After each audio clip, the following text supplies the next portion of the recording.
Meeting ஆரம்பிச்சோன்னு இந்த மாதிரி நிறைய விஷயங்களை பேச முடியும். அடுத்தடுத்ததுல பேசவும் செய்வோம்.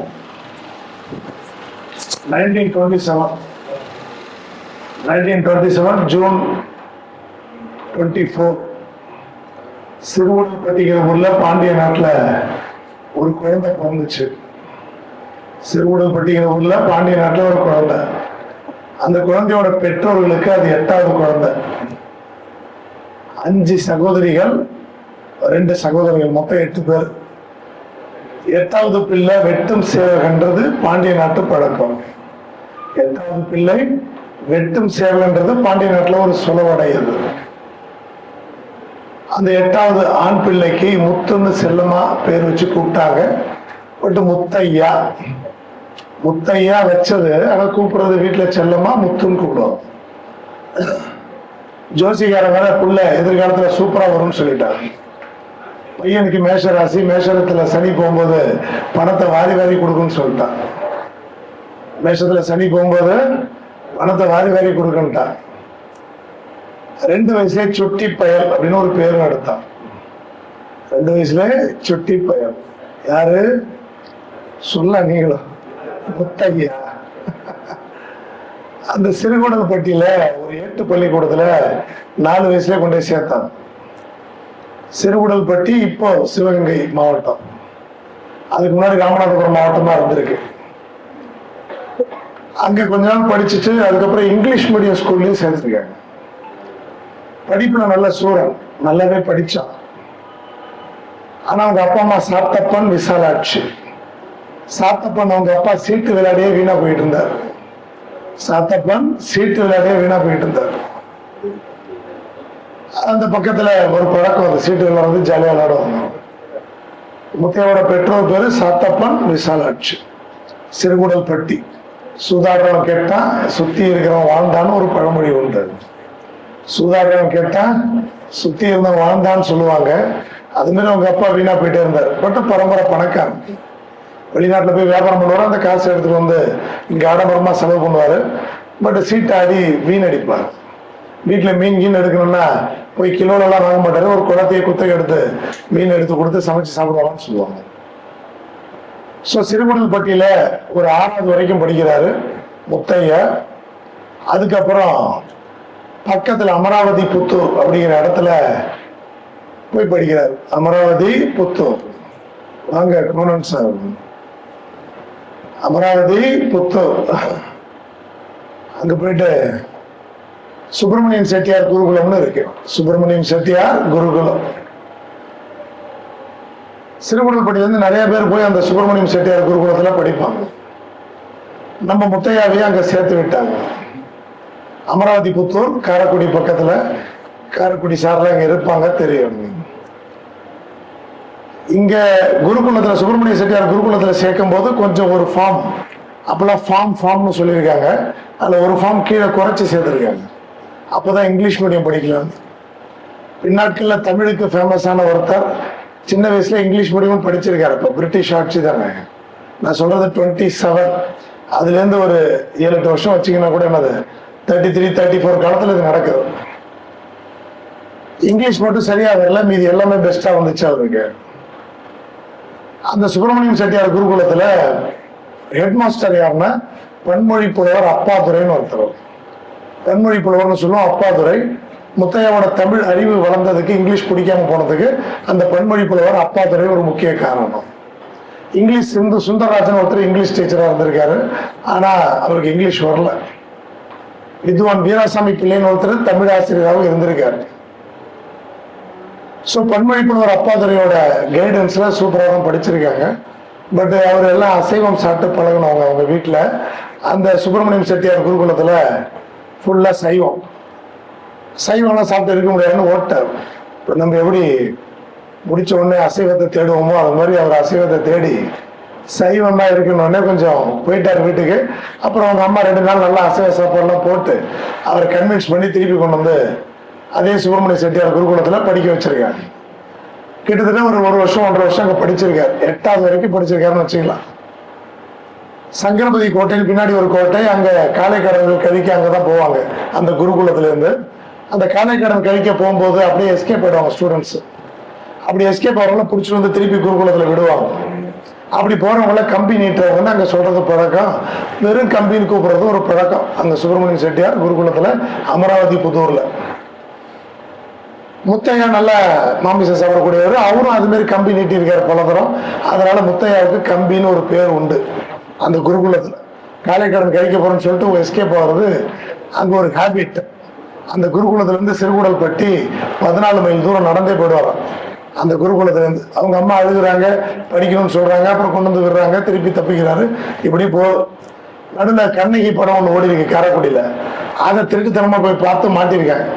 இவன் அடிக்கடி இப்படி தப்பிச்சு போறான்னு சொல்லி குருகுலத்திலே முடிவு பண்ணி வீட்டுக்கு போ அப்படிங்கிற மாதிரிலாம் சொல்லியிருக்காங்க. அப்புறம் மன்னிப்பு கேட்டு அவர் அங்க இருந்து படிச்சிருக்காரு. ஆனா 8வதுக்கு மேல தாண்ட முடியல. 8th போதும் அப்படின்னா இவர் தப்பிச்சுக்கிட்டே இருக்காரு, போய்கிட்டே இருக்காரு. வீட்டுக்கு அனுப்பிச்சிட்டாங்க. 8th முடிஞ்சு போச்சு, வீட்டுக்கு அனுப்பிச்சிட்டாங்க. அப்ப பிறந்தது சிறுகுடல்பட்டி 1927 ஜூன் 24ல. ஆனா 8th முடிஞ்சு போகுது. அமராவதி புத்தூர் போய் 8th முடிஞ்சு போகுது. 8th முடிஞ்சது.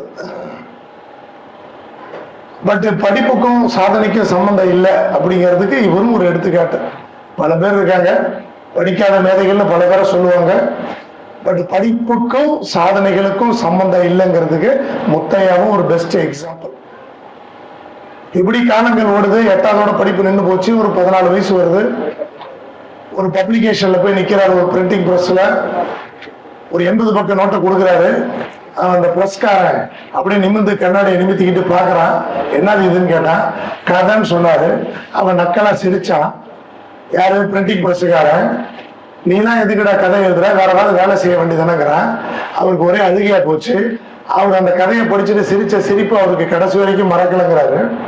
நக்கல் அடிக்கிறான் அந்த பிரஸ்காரன். அப்ப தான் கதை எழுத லாக்கி இல்லை போல இருக்குன்னு அவருக்கு ஒரு யோசனை வர ஆரம்பிச்சிச்சு. நம்மளா இதுக்கு லாக்கி இல்லையோ அப்படின்னு சொல்லி ஒரு 80 பக்க நோட்டு அதை தண்டமா வச்சுட்டு இருக்காரு. இந்த சிறுகுடல்பட்டியிலே இருந்தா டெவலப் ஆக முடியாதுன்னு அவருக்கு தெரிஞ்சு போகுது. அதனால சிறுகுடல்பட்டியிலேருந்து தப்பிச்சு வீட்டுக்கு சொல்லாம திருச்சி தான் வர்றாரு. திருச்சியில ஜாஃபர் ஷா தெருவில் ஒருத்தர் தெரிஞ்சவர். அவரை பார்த்து உதவி கேட்கிறாரு. அவரும் பரிந்துரைகள் சொல்றாரு. அவர் சொன்ன இடத்துக்கெல்லாம் போனா வேலை கிடைக்கல, ஏறது இறங்குறது வேலை கிடைக்கல. அதுக்கப்புறம் ஒரு திருச்சியில ஒரு இந்தியன் பேங்க் மேனேஜர் மூலமா ஒரு ரெஃபரன்ஸ் கிடைச்சு புதுக்கோட்டையில ஒரு பத்திரிகையில போய் சேர்றாரு. புதுக்கோட்டை பத்திரிகை திருமகள் பத்திரிகைன்னு பேர். அங்க போய் சேர்றாரு. அவன் கேட்கறான், உனக்கு பத்திரிகை அனுபவம் இருக்கா? இல்ல, இது வரைக்கும் எதுவும் இல்லை. ஒரு 14-15 வயசு ஆயிடுச்சுப்போம். ஆனா பத்திரிகை அனுபவம் இருக்குன்னு ஒரு பொய்ய சொல்லிடுறாரு. ஏன்னா வேலை கிடைக்காம படிச்சுன்னா ஏற்கனவே திருச்சியில பல இடத்துல வேலை கிடைக்கல, புதுக்கோட்டையில வேலை கிடைக்காம படிச்சுன்னா கஷ்டம்னு சொல்லி வீட்டை விட்டு சொல்லாம கூட ஓடி வந்திருக்காரு. அதனால எனக்கு பத்திரிகை அனுபவம் இருக்குன்னு சொல்லி போய் சொல்லிட்டாரு. சரி, அப்ப பத்திரிகையில எழுதியிருக்கேன்னா என்ன பேர் வச்சு நீ எழுதியிருக்க? இதுக்கு முன்னாடி உன் பேர்ல எழுதிருக்கியா, ஏதாவது புனை பெயர்ல எழுதிருக்கியான்னு பத்திரிகையாரன் கேட்கிறான். அப்ப யோசிக்கிறார், நம்ம எழுதலையே, எதையாவது ஒண்ணு சொல்லுவோம், இல்லாட்டி வேலை கொடுக்க மாட்டேன்னு சொல்லி அந்த இடத்துல பத்திரிகை வேலை கிடைக்கணுங்கிறதுக்காக திடுது பண்ணி யோசிச்சு சொன்ன பேரு தான் கண்ணதாசன். அது வரைக்கும் கண்ணதாசன் பேர் அவருக்கு வரல. முத்தையாங்கிற பேர்ல தான் சுத்திட்டு இருந்தாரு. திருமகள் பத்திரிகையில கொஞ்ச நாள் வேலை பார்க்கிறாரு, ப்ரூஃப் ரீடிங் பண்றாரு. அவருக்கு எடிட்டருக்கு பிடிச்ச போது எழுத சொல்றாரு. அங்க வச்சுதான் அவரோட முதல் கவிதை ஒண்ணு எழுதுறாரு. இங்கனம் காதலின்னு சொல்லி ஒரு கவிதை. அதான் அவரோட முதல் கவிதை, இங்கனம் காதலின்னா. அந்த கவிதை ஓரளவுக்கு நல்லா இருக்கு, நல்ல ரிசப்ஷன் கிடைக்குது. ஆனா திருமகள் பத்திரிகையில சம்பளம் ரொம்ப கம்மியா இருக்கு, சரியா வராதுன்னு நினைச்சிட்டு அப்புறம் புதுக்கோட்டை திருமகள் பத்திரிகையில சென்னை போறாரு. சென்னையில போய் சில வேலைகள் பார்க்கறாரு, அங்க செட் ஆகல. திருப்பி திருச்சி வர்றாரு, புதுக்கோட்டை போறாரு, சிறுகுடல்பட்டி வர்றாரு, திருப்பி திருச்சி வர்றாரு, புதுக்கோட்டை போறாரு, சென்னைக்கு போறாரு. இப்படி சுத்தி சுத்தி வர்றாரு. சென்னையில ஒரு இடத்துல ஒரு குமாஸ்தா வேலை கிடைச்சது. கொஞ்சம் சம்பளமும் கிடைச்சது. கொஞ்சம் சம்பளம் கிடைச்ச உடனே சாருக்கு ஒரே ஜாலி. மெரினா பீச்சில் போய் உட்காந்துட்டு அதோட இயற்கையை வர்ணிச்சுலாம் நிறைய எழுதுறாரு. அப்ப பார்த்தா அதே மெரினா பீச்சுக்கு ஒரு ஆங்கிலோ இந்தியன் வந்திருக்கு, ஒரு பொண்ணு பேரு எமிலி. காதல் பெண்களின் பெருந்தலைவன் முதல் பொண்ணு எமிலி, ஆங்கிலோ இந்தியன். அது இங்கிலீஷ் புக்கா படிக்கிறது ஒரு பொண்ணு தெரியல. இருந்தாலும் ஃப்ரெண்ட் ஆயிட்டாங்க. சம்பாதிக்கிறது பூரா அந்த பொண்ணுக்காகவே ஒரு செலவு பண்றாரு. சம்பாதிக்கிறது அந்த பொண்ணுக்காகவே. இதுக்கு அந்த பொண்ணு கல்யாணம் ஆகி அவன் புருஷன் செத்து போயிட்டான். இருந்தாலும் ஃப்ரெண்ட் ஆகிட்டாங்க, ஜாலியாக சுற்றுறாங்க. ஆனால் கொஞ்ச நாள் கழிச்சு அந்த பொண்ணு கேட்டி விட்டு போயிடுச்சு. இவர் ஏதோ திருவெற்றியூரில் வேலை பார்த்துருக்காரு, பீச்சுக்கு வந்துட்டு போகிறதுக்கு ரொம்ப லேட் ஆகுதுன்னு சொல்லி அந்த பொண்ணோட பழக்க முடியும் டிரான்ஸ்ஃபர் கேட்டுக்கிட்டே இருந்திருக்காரு. இவர் டிரான்ஸ்ஃபர் கேட்டு வர்றதுக்குள்ள அந்த பொண்ணு எங்கேயும் சொல்லிக்காம கொள்ளையாம ஓடி போச்சு. இவர் ஸ்கூலில் கம்பெனி நீட்டானா அந்த பொண்ணு இவருக்கு கம்பெனி நீட்டுச்சு. அந்த பொண்ணும் போச்சு, கம்பெனியில் வேலையும் போச்சு, திருப்பி இங்கே வந்தாரு போனாரு வந்தாரு, இப்படியே தான். ரொம்ப கஷ்டம். நம்ம வாழ்க்கையில நம்ம எப்படியும் எப்போதுமே கிராஃப் மேல இருக்காதுல்ல. அது நம்ம கண்ணதாசன் வாழ்க்கையில நல்லா பார்க்கலாம். அப்ஸ் அண்ட் டவுன்ஸ் நிறைய இருக்கும். நல்லா இருப்பாரு கஷ்டப்படுவார், நல்லா இருப்பாரு கஷ்டப்படுவார், நல்லா இருப்பாரு கஷ்டப்படுவார். அதான் வலம்புரி ஜான் சொல்லுவாரு, நம்ம கண்ணதாசன் வந்து இந்திய ஜனாதிபதியை போல சம்பளம் வாங்கினார், இந்திய ஜனாதிபதியை போல சம்பளம் வாங்கினார், ஆனால் இந்தியாவை போல கடன் வாங்கினார்னு சொல்லுவாங்க. ஜனாதிபதி மாதிரி சம்பளம் வாங்குறாரு, ஆனா இந்தியா மாதிரி கடன்லயே வாழ்ந்தவர். வீட்டை விட்டு வெளில வந்தா சென்னையில ஊருப்பட்ட பேர் நிப்பான், ப்ரொடியூசர் நிப்பான், டைரக்டர் நிப்பான், எல்லாம் நிப்பான், கடன்காரனும் நிப்பான். ஒரு நாள் யாருமே இல்லையா, ரொம்ப ஃபீல் பண்ணி கேட்டிருக்காரு, என்னப்பா கடன்காரன் கூட வரல நீங்க, அவனால வந்து உட்காந்துருப்பாங்க, யாராவது வர சொல்லுங்க பாருங்க, போர் அடிக்கிற அளவுக்கு கேட்டிருக்காரு. கோர்ட்டுக்கு போகாத நேரம் இல்லை, கோர்ட்டுக்கு இவரு கடன் கடன் கடன், அவருக்கு எப்ப பார்த்தாலும் கோர்ட்டு தான், எப்ப பார்த்தாலும் கோர்ட்டு தான். சென்னையில போய் இருக்கும்போது சென்னையில சரியா இல்லைன்னு சொல்லிட்டு எங்க போறாருன்னா சேலம். அப்பெல்லாம் சினிமா எங்க இருக்கும் நமக்கே தெரியும். அப்பெல்லாம் சினிமா எங்க இருக்கும், மாடர்ன் தியேட்டர் சேலம். கோயம்புத்தூர்ல ஜூபிட்டர் பிக்சர்ஸ். இங்க சென்னையில சரியா அவருக்கு அமையல, சண்டை மார்க்கம் அது இதுன்னு தென்றல் அப்படின்னு சில பத்திரிகைகள் வேலை பார்த்துருக்காரு. ஒன்றும் கதைக்கு எல்லாத்தையும் ஊற்றி மூட்டாங்க. அதனால சினிமாவில் ஏதாவது பட சான்ஸ் பார்த்து போகலாம் அப்படின்னு சொல்லிட்டு செஞ்ச வேலை ஒன்று ஒர்க் அவுட் ஆகிறதுனால சேலம் மாடர்ன் தியேட்டர்ஸ் போறாரு. சேலம் மாடர்ன் தியேட்டர்ஸ் வந்து அவருக்கு ஒரு டேர்னிங் பாயிண்ட் கொடுக்குது. எப்படின்னா அங்கதான் கலைஞர் இருக்காரு. கலைஞர் அங்கே இருக்காரு 50 ரூபா சம்பளத்துக்கு. இவர் போய் வேலை கேட்கும் போது சேலம் மாடர்ன் தியேட்டர்ஸ் 100 ரூபா சம்பளத்துக்கு வேலை கிடைக்குது, கதை இலக்கல ஸ்டோரி போர்டில். அப்பெல்லாம் கதை எழுதுறதுக்கு நிறைய பேர் இருப்பான், அவங்களாம் சேர்ந்து முடிவு பண்ணி தான் கதை எழுதுவாங்க. இப்போ மாதிரி ஒருத்தர் கதை எழுதுறதில்ல, அப்போ நிறைய பேர் சேர்ந்து கதை எழுதுவாங்க. கதை இலாக்கால அவருக்கு ஒரு வாய்ப்பு கிடைக்குது, 100 ரூபா சம்பளம், கலைஞருக்கு 50 ரூபா சம்பளம். கலைஞரை நேரம் பார்த்ததில்ல, பார்க்காமலே கலைஞரோட காதல், அப்போ கலைஞரோட இந்த பராசக்தி வசனம்லாம் ஹிட்டு, அவருக்கு அதை பற்றி கேள்விப்படுறாரு. அதனால கலைஞரை பார்க்காமலே காதல் கொள்றாரு. அப்போ எம்ஜிஆரோட பிரதர் அங்கே எம்ஜி சக்கரபாணின்னு ஒருத்தர், அவரும் அங்கே இருக்காரு. அவரும் ஒரு மேன்ஷன்ல தங்கியிருக்காரு, இவரும் அவர் கூட போய் தங்கியிருக்காரு. அந்த எம்ஜி சக்கரபாணி தான் கலைஞரை பத்தி சொல்லிட்டே இருக்காரு. அப்ப என்ன இவங்களாம் ஃப்ரெண்ட் தானே, எம்ஜிஆர் சக்கரபாணி கலைஞர் எல்லாருமே ஃப்ரெண்ட்ஸ் தானே. அப்போ அவங்க பார்த்து கேள்விப்பட்டுக்கிட்டே இருக்காரு, யாரை பத்தி, கலைஞரை பத்தி. ஒரு சான்ஸ்ல கலைஞரை நேராக பார்க்க ஒரு வாய்ப்பு கிடைக்குது. கலைஞர் சூப்பரா படங்கள் எழுதிக்கிட்டு இருக்காரு, ஒன்று ஒன்றா ஹிட் ஆகுது. அப்போ கலைஞரோட பழக ஆரம்பிச்ச பிறகு பயங்கரமா பழகிட்டார். கலைஞரோட ரொம்ப க்ளோஸ். இப்படி பல விதத்துல கஷ்டப்பட்டு கடைசியில சேலத்துல மாடர்ன் தியேட்டர்ஸ்ல கலைஞருக்கு இவரு பார்த்து ஈகோ. இவர் 50 ரூபா சம்பளம், ஒரு 100 ரூபா, அப்புறமா 130 ரூபா வரை கொடுத்துட்டாங்க, இவர் 50 ரூபாயில இருக்காரு. அப்ப அவருக்கு ஈகோ இருந்தாலும் நல்ல ஃப்ரெண்ட்ஸா பழகுறாங்க. கிட்டத்தட்ட ஒரு 43-44 வாக்குல தான் அவர் ஊரை விட்டு ஓடி வராரு, சிறுகுடல் பட்டியை விட்டு. இப்போ வந்து கிட்டத்தட்ட 49 ஆயிடுச்சு. 49ல என்ன பெரிய மாற்றம் நடந்துச்சு நம்ம தமிழ்நாட்டுல? 49ல டிஎம்கே ஆரம்பிச்ச வருஷம் 49. தந்தை பெரியாரோட பிறந்த நாள் செப்டம்பர் 17ல 1949ல சென்னையில ராபின்சன் பார்க்ல வச்சு டிஎம்கே ஃபார்ம் ஆகுது. அண்ணா ஃபார்ம் பண்றாங்க. கலைஞர் ஆனா சேலத்துல இருக்காரு. இந்த டிஎம்கே ஃபார்மேஷனுக்காக ராபின்சன் பார்க்குக்காக வர்றாங்க. கலைஞர் வர்றாரு, நீயும் வாடா போலான்னு கண்ணதாசனை கூப்பிட்டு வர்றாரு. 2 பேரும் வராங்க. நம்ம கேள்விப்படுவோம் ராபின்சன் பார்க்ல அன்னைக்கு பயங்கர மழை. ஆனா அந்த மழையில கூட திமுக தொண்டர்கள் கலையில. திமுகவோட தலைவர் பதவியை தந்தை பெரியாருக்காக ஒதுக்கி வச்சாரு. பொதுச் செயலாளர் பதவி மட்டும்தான் அண்ணா எடுத்துக்கிட்டாரு. பெரியார்கிட்ட கோச்சிக்கிட்டு வந்துதான் திமுகவே ஆரம்பிச்சாங்க, அவர் மணியம்மையை கல்யாணம் பண்ணாருன்னு சொல்லி. ஆனா இப்ப என்ன சொல்றாங்கன்னா, தலைவர் என்னைக்கு எங்களுக்கு பெரியார் தான், அவர்கிட்ட சில முரண்பாடுகள் எங்களுக்கு இருக்கு, ஆனா எங்க தலைவர் பெரியார் தான் சொல்லி தலைவர் பதவி எம்டியாவே இருக்கு. தலைவர் பதவி எம்டியாவே இருக்கு. எதுக்கு? திமுகவுக்கு. எப்போ வரைக்கும்? 1969ல அண்ணா சாகர வரைக்கும். எப்ப உருவானது? 1949ல உருவான திமுக தலைவர் பதவி 1969ல பிப்ரவரி 3ஆம் தேதி அண்ணா சாகர வரைக்கும் என்னது தலைவர் பதவி காலியா தான் இருந்துச்சு. ஆனா அந்த தலைவர் பதவியில வந்து உட்கார்ந்த கலைஞர் 69ல யார் இறந்தப்ப? அண்ணா இறந்தப்ப. அவர் இருந்தவர், அவரு இறக்குற வரைக்கும் அவர் மட்டும்தான் தலைவராக இருந்தார். வேற யாருக்கும் அந்த தலைவர் பதவி கொடுக்கல. அதன் மூலம் என்ன ஆச்சுன்னா, உலகத்திலே ஒரு கட்சியோட லாங்கஸ்ட் லீடர்ன்ற பேரு கலைஞர் கிடைச்சது. ஏன்னா 69ல உட்காந்து இப்பதானே இறந்தார் அவரு, அது வரைக்கும் ஒரே லீடர் அவர். அந்த ஒரு அற்புதமான திமுக ஃபார்மேஷன் நிகழ்ச்சிக்கு கலைஞரோட கண்ணதாசனும் ராபின்சன் பார்க்ல அன்னைக்கு அங்க இருக்காங்க. அப்புறம் அந்த விழாலாம் முடிச்சுட்டு மழையெல்லாம் முடிஞ்சு போய் ஒரு இடத்துல திண்ணையில படுத்திருக்காங்க. இவங்க படுத்திருந்த இடத்துல பாம்பு கிம்புலாம் இருந்து ஒரே கலட்டா இருக்கு, எல்லாம் முடிச்சிருக்கு. அப்போ ₹1 தான் இருந்திருக்கு கையில. இப்போ திருப்பி சேலத்துக்கு போனோம். ஒரு வேளை சாப்பிட கூட காசு இல்லை. அப்போ அந்த ₹1 எடுத்துக்கிட்டு சேலத்துக்கு போனோம். சாப்பிட முடியாது, அதனால சிகரெட் வாங்கி 2 பேரும் மாற்றி மாற்றி குடிச்சுக்கிட்டு சேலம் போகிறாங்க. ஒரே தம்மை மாற்றி மாற்றி குடிக்கிறாங்க. கலைஞரும் கண்ணதாசனும் எங்க வராங்க? சேலம் வராங்க.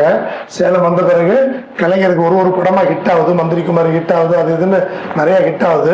₹50 சம்பளத்தில் இருந்த கலைஞர் ஏறிக்கிட்டே போறாரு. ஆனா கண்ணதாசன் டீமுக்கு ஏற்றம் இல்லை. ஏன்னா அவருக்கு என்ன பண்றதுன்னு அவருக்கே தெரியல. இப்ப ஏதோ வேலை கிடைச்சது, கதைகளுக்கான வேலை பண்றாரு. அவருக்கு எது தெரியும் அதை செய்யணும் அப்படிங்கிறது யோசனை ஒண்ணு இல்லை. கலைஞர் நல்ல கிராஃப் ஏறி போச்சு. எல்லாரும் கலைஞரை புகழ்ந்து தள்ளுறதும், கண்ணதாசனுக்கு அந்த புகழ்ச்சி இல்லாததும். கண்ணதாசனுக்கு ஒரு ஈகோ. இப்ப ஆரம்பத்துல இருந்த ஈகோ கலைஞருக்கு, இப்ப யாருக்கு இருக்கு? கண்ணதாசனுக்கு. அந்த ஈகோட கண்ணதாசன் கோச்சிக்கிட்டு ஒரு மாதிரி சுத்துறாரு. அங்க ஒரு பொண்ணு கிடைச்சது, அந்த பொண்ணோட சேர்ந்து ஜாலியா சுத்துறாரு. சென்னையில எமிலி, இப்ப இங்க ஒரு பொண்ணு. அதை அவரே ஒத்துக்கிறது. இதான் நாங்க சொல்ற கதைலாம் இல்ல, அவர் இன்னும் கூட சொல்றாரு. நம்ம சொல்றதெல்லாம் கம்மி. ஏன்? அவரு எழுதி வச்சிருக்காரு, அவரே எழுதி வச்சிருக்காரு. ஆட்டோபயோகிராபின்னு சொல்லுவாங்க, சுயசரிதை. 2 ஆட்டோபயோகிராபி இந்தியாவில் ஃபேமஸ். ஒன்று காந்தி எழுதின சத்திய சோதனை, இன்னொன்று கண்ணதாசன் எழுதின வனவாசம் மனவாசம். இது 2 தான் ஃபேமஸ். ஏன்னா ரொம்ப வெளிப்படையாக எத்தனை பொண்ணுங்களோட சுத்தினாலும் எழுதியிருப்பாரு, எத்தனை விபச்சாரி வீட்டுக்கு போனாலும் எழுதியிருப்பாரு. காந்தி அதே எழுதியிருப்பார். காந்தி விபச்சாரி வீட்டுக்கு போனதெல்லாம் எழுதியிருப்பார், இவரு எழுதியிருப்பார். ஒரு தினம் பாலச்சந்திரன் ரஜினி ஒரு மேடையில் பேசியிருப்பாங்க, யூடியூப்ல இருக்கும் பார்த்தீங்கன்னா தெரியும். பாலச்சந்திரன் கேள்வி கேட்பாரு, ரஜினி பால் சொல்றாரு. அப்ப பாலச்சந்திரன் கேட்பாரு, நீ கண்டக்டரா இருந்து இவ்வளவு பெரிய சூப்பர் ஸ்டார் ஆயிட்டா, நீ ஏன் உன்னோட சுயசரிதையை எழுதக்கூடாது? நீ எழுதுனா பல பேருக்கு அது ரோல் மாடலா இருக்குமேன்ட்டு யார் கேட்கிறா? பாலச்சந்தர் அவரோட குரு கேட்கிறாரு. ரஜினி பதில் சொல்றாரு, என்னன்னா, எனக்கு என்னைக்கு காந்திக்கும் கண்ணதாசனுக்கும் வந்த தைரியம் எனக்கு என்னைக்கு வருதோ நான் அன்னைக்கு சுயசரிதை எழுதுறேன். இப்ப எனக்கு அந்த தைரியம் இல்லைன்ட்டு. பல உண்மைகளை சொல்றாங்க இருக்கும். எங்க சொல்றது? நெஞ்சுக்கு நிதி பல வாழ்க்கையும் போயிடுச்சு. அதுல உண்மை இருக்கா இல்லையான்னு தெரியாது, யார் படிச்சோன்னு தெரியாது. வனவாசம் குட்டியோண்டு இருக்கும், இத்தனோண்டு தான் இருக்கும். அதுல எழுதி வச்சுட்டு போனது இன்னும் இந்திய அரசியல புரட்டு போட்டுட்டு தான் இருக்கு. இதெல்லாம் வனவாசத்துல இருக்கிறது, நானா சொல்றதெல்லாம் இல்லை, ப்ரூஃப் இருக்கு. அப்போ என்னன்னா, ஜெயலலிதா மேடம் கூட திருச்சியில் வந்து பேசினப்ப கூட சொன்னாங்க, கலைஞரை நான் திட்ட வேண்டியதில்லை, கலைஞரை திட்டினா கண்ணதாசனோட வனவாசத்தை படிங்க, அதே உங்களுக்கு போகுது. ஆனா கலைஞர் அவ்வளவு திட்டின கண்ணதாசன் ஒரு காலத்துல கலைஞரோட க்ளோஸ் ஃப்ரெண்டு. க்ளோஸ்னா ஒரே தம்மு, ஒரே பெட்டு, ஒரே ஒன்னா சேர்ந்து எல்லா வீட்டுக்கும் போவாங்க, ஒன்னா சேர்ந்து தண்ணி அடிப்பாங்க, அவ்வளோ க்ளோஸ் ஃப்ரெண்ட்ஸ். கலைஞரை அவ்வளோ புகழ்ந்து அவர் கூடவே இருந்த கண்ணதாசன் பின்னாடி பயங்கரமா திட்டிருக்காரு. கலைஞரை பயங்கரமா திட்டிருக்காரு. கேட்டா மாற்றம் எனது மானிட தத்துவம்னு சொல்லிடுவார். மாற்றம் எனது மானிட தத்துவம். நான் மாறிக்கிட்டு தான் இருப்பேன். காந்தியா சொல்லியிருக்காரு, நான் மாறிக்கிட்டு தான் இருப்பேன். முதல்ல ஒண்ணு சொல்லுவேன், இப்போ ஒண்ணு சொல்லுவேன். கலைஞர் பின்னாடி சொல்லியிருக்காரு, கண்ணதாசன் போன மாசம் ஒண்ணு பேசுவான், இந்த மாசம் ஒண்ணு பேசுவான், அவன் பேசுறது எப்படி இருக்கு? அதுக்கு பதில் சொல்றாரு கண்ணதாசன். கலைஞர் என்னை பத்தி சொல்லியிருக்காரு, போன மாசம் நான் ஒண்ணு பேசினேன், இந்த மாசம் நான் ஒண்ணு பேசினேன்னு. அது தப்பு. நான் இன்னைக்கு காலையில பேசுறதே சாயந்தரம் மாத்தி பேசுவேன், அவர் தப்பா சொல்றாரு. இன்னைக்கு காலையில பேசுறதே சாயந்தரம் மாத்தி பேசுவேன், ஒரு மாசம் அவ்வளவு மாத்தணும், அன்னைக்கே மாத்திட்டேன். அப்படிதான் மாத்தி எந்த அளவுக்கு மாத்தினா, திமுக இருந்தாரு, கலைஞரோட இருந்தாரு, கலைஞரோட ஈகோ வந்துச்சு. சேலம் மாடர்ன் தியேட்டர்ஸ்ல இருந்து ரிசைன் பண்ணிட்டு கோச்சிக்கிட்டு கோயம்புத்தூர் ஜூபிட்டர் பிக்சர்ஸ் போயிட்டார். சேலம் மாடர்ன் தியேட்டர்ஸ்ல இருந்த வரைக்கும் இவர் பாடலே எழுதல. எல்லாம் நடக்கிறது 1949, திமுக ஆரம்பிச்ச வருஷம். அப்ப அங்கிருந்து கோயம்புத்தூர் ஜூபிட்டர் பிக்சர்ஸ் போறாருன்னா, அங்க அப்பதான் கண்ணியின் காதலின்னு ஒரு படம் எடுத்துக்கிட்டு இருக்காங்க. அவங்க பார்த்து ஒரு 10 நாள் வெயிட் பண்ண விட்டு அப்புறமா கூப்பிட்டு அந்த கண்ணியின் காதலி டைரக்டர் ராம்நாத் கிட்ட இன்ட்ரோடியூஸ் பண்றாங்க. இது எதுவும் வந்திருக்கேன், அதை பாட்டுக்கிட்டு நான் கொடுங்க. இவருக்கு அப்ப தனக்கு என்ன வரும்னே சொல்ல தெரியல, எந்த வேலை கேட்டாலும் சொல்லுவார். இப்ப கதையை எழுதுறதுக்குலாம் ஆள் நிறைய இருக்கு, பாட்டு எழுதுறதும் ஆள் இல்ல, நீ எழுதுறியான்னு கேட்டிருக்காரு ராம்நாத். அதை கொடுங்க, எழுதுறேன். அது வரைக்கும் எழுதும் இல்லை, ஏற்கனவே எழுதிருக்கேன் போய் அங்கேயே புரிதலையா எழுதிருக்கேன். சரி, இப்ப சுச்சுவேஷன் சொல்லி எழுதிட்டு வா. அப்ப அவர் எழுதுனதுதான் கலங்காதிரு மனமே. அது அவருக்கே சொல்லிக்கிட்டாரு, ஒண்ணுத்துல கூட வெற்றி கிடைக்கல, அவருக்கே சொல்லிக்கிட்ட மாதிரி அந்த பாட்டு கலங்காதிரு மனமேன்னு 1949ல திமுக ஆரம்பிச்ச கொஞ்ச நாட்கள்ல கோயம்புத்தூர்ல ஜூபிட்டர் பிக்சர்ஸ்ல அவர் எழுதின முதல் திரைப்பாடம். 49ல எழுத ஆரம்பிச்சு 81ல மரணம் வரைக்கும் எழுதினார். 5000க்கும் மேற்பட்ட பாடல்கள், ஒண்ணும் அப்படி முத்து மாதிரி இருக்கு. அவருக்கு அப்புறம் அவர் மாதிரி ஒருத்தர் வரவே இல்லைன்றாங்க. கவிஞர்ல, திரைப்பாடல்கள்ல, கவிதைகள்ல அர்த்தமுள்ள இந்த மாதிரி ஒரு புக்கை காட்ட முடியாதுங்கிறாங்க. வனவாசம் மாதிரி ஒரு புக்கை சின்னதுல சுருக்கி சூப்பரா. அப்ப நம்ம இதுல இருந்து கத்துக்க வேண்டியது என்ன? எடுத்தது எல்லாமே தோல்வி அவருக்கு, ஆனாலும் திருப்பி ஜெயிச்சுக்கிட்டே இருந்தார். அதுவே நமக்கும் பல தோல்விகள் வரலாம். கண்ணதாசன் மாதிரி நம்மளும் மீண்டும் மீண்டும் ஜெயிச்சுதான் வரணுமே ஒழிய துவண்டு விடக்கூடாது. ஒரு கோப்பையிலே என் குடியிருப்பு, ஒரு கோலமையில் என் துணை இருப்புன்னு பாடுறோம் தைரியமா. அது அவரே பண்ணதான் பல பேர் நினைச்சுக்கிட்டு இருக்காரு. உமர் கய்யாம் பாட்டு. உமர் கய்யாம்னு வெளிநாட்டு எழுத்தாளர், அவர் அப்படிதான் எழுதுவாரு. அவர் எழுதுறதுக்கு ஏற்ற மாதிரி அவர் வாழ்ந்தாரு. கண்ணதாசனும் அது எழுதுறதுக்கு ஏற்ற மாதிரி வாழ்ந்தாரு. அந்த படத்திலே அந்த பாட்டு வந்து உமர் கய்யாம் பாடலை மொழிபெயர்த்து பாடுவார் கண்ணதாசன் தான் சொல்லுவாங்க, யூடியூப்ல பாருங்க. ஆனா அது கண்ணதாசன் பாடலே நினைச்சுக்கிட்டு இருக்காங்க. இருந்தாலும் பொருந்தி வர்றதுனால நினைக்கிறோம். ஒரு கோப்பையிலே என் குடியிருப்பு, ஒரு கோலமையில் என் துணை இருப்பு, இசை பாடலிலே என் உயிர் துடிப்பு, நான் காண்பதெல்லாம் அழகின் சிரிப்புன்னு சொல்லுவார். அது மாதிரிதான் வாழ்ந்தார். எப்ப பார்த்தாலும் சரக்கு தான். புரியுதா இல்லையா? நம்ம ரோட்டெல்லாம் தோத்துருவோம் முன்னாடி. என்னது, ஒரு தினம் சென்னைக்கு திருப்பி போகும்போது ஒரு ரிக்ஷாக்காரன் மாட்டிருக்காரு. அந்த ரிக்ஷாக்காரன் யாருன்னா விபச்சாரி வீட்டுக்காக கூட்டு போறவன். அவன் ஒரு விபச்சாரி வீட்டுக்கு 10 ரூபான்னு கேட்டிருக்கான். ரிக்ஷால கூட்டு போவான். முதல் வீட்டுக்கு போறாங்க, அங்க பார்த்தா ஆள் இல்லை. அதெல்லாம் எனக்கு தெரியாது. கூட்டு வரதான் என் வேலை. 10 ரூபா கொடு. அடுத்த வீட்டுக்கு போய் 10 ரூபா, ஆள் இல்லை. அடுத்த வீட்டுக்கு போய் 10 ரூபா, ஆள் இல்லை. இப்படி 6 வீட்டுக்கு கூட்டு போய் 60 ரூபா வேண்டாம். ஆனா ஆளே இல்லை விபச்சாரி வீட்டுல. அதுக்கப்புறம் போய் கடைசியா ஒரு முட்டை சந்தில இறக்கி விட்டா, அங்கேயுமே உன்னை நான் இங்க இறக்கி விடுனா எனக்கு 20 ரூபா கொடுன்னு இருக்கான். அப்பதான் அவர் கடுப்பா இருக்கு. 6 வீட்டுக்கு கூட்டு போனா ஆளே இல்லை, அது காசு வாங்கின நியாயம். என்னை இறக்கி விடுறதுக்கு எதுக்கு 20 ரூபா கேட்கிற? அவ்வளவு எழுச்சானா தெரிஞ்சிருக்காரு அவிகளுக்கு. இவரும் அப்படி போயிருக்காரு. அப்ப பார்த்து போலீஸ் அந்த பக்கம் போயிருக்காங்க. போலீஸை கூப்பிட்டு பஞ்சாயத்து வச்சிட்டாரு. சாமி எனக்கு காசை பிடிக்கிட்டு ஏமாத்தான். ஆக ரிக்ஷாவை விட்டு ஓடி இருக்கான் தெரிச்சு. புரியுதா? நான் போலீஸ் போய் பிடிச்சிட்டு வந்து என்ன பஞ்சாயத்துனா விபச்சாரு. அவன் போலீஸ் தலையிலே அடிச்சுக்கிட்டு, உனக்கு என்ன வேணும்? 80 ரூபா வேணுமா 20 ரூபா வேணுமா? அந்த கடைசியா கொடுத்த 20 ரூபா இருந்தா கூட போதுங்க அப்படின்னு சொன்ன உடனே இந்த 20 ரூபாய் வாங்கி கொடுத்துருக்காங்க. போலீஸ் ஓடி வந்திருக்காரு. நடுவில் ஒரு அம்மாவையும் பொண்ணையும் பார்த்திருக்காரு.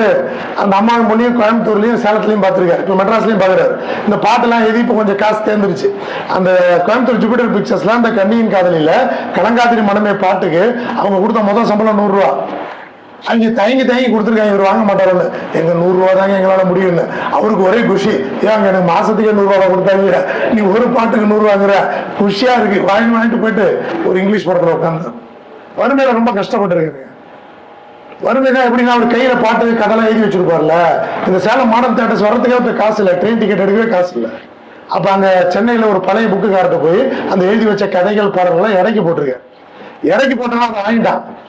கையில எழுதுனதையும் வாங்குவாங்க, அவன் மட்டும் வாங்குவான். அங்க போய் போட்டிருக்காரு 50 ரூபா. அப்பயே 50 ரூபா அவ்வளவு எழுதி வச்சிருக்காரு பாத்துங்க. அவ்வளவு இடைக்கு அந்த 50 ரூபாய் 30 ரூபா தான் கொடுப்பேன், 20 ரூபாய்க்கு இன்னும் 2 மூணு கழிச்சு வாங்கிருக்காரு அவரு. இந்த 30 ரூபாய் வாங்கிட்டு அவர் எங்க போனாரு தெரியுமா? ஒரு ஹோட்டல் போய் உடனே சொல்லுங்க 6 மசால் தோசை. இன்னும் 5 பேர் வராங்களான்னு கேட்டிருக்கேன் சர்வர். நான் ஒருத்தம் தான் 6 மசால் தோசை இப்பயே வரணும். அவ்வளவு பசிங்க. அந்த மசால் தோசையோட இனிமையை 2 பக்கம் எழுதுறாரு. பசியில் இருக்கணும்னு தான் தெரியும்.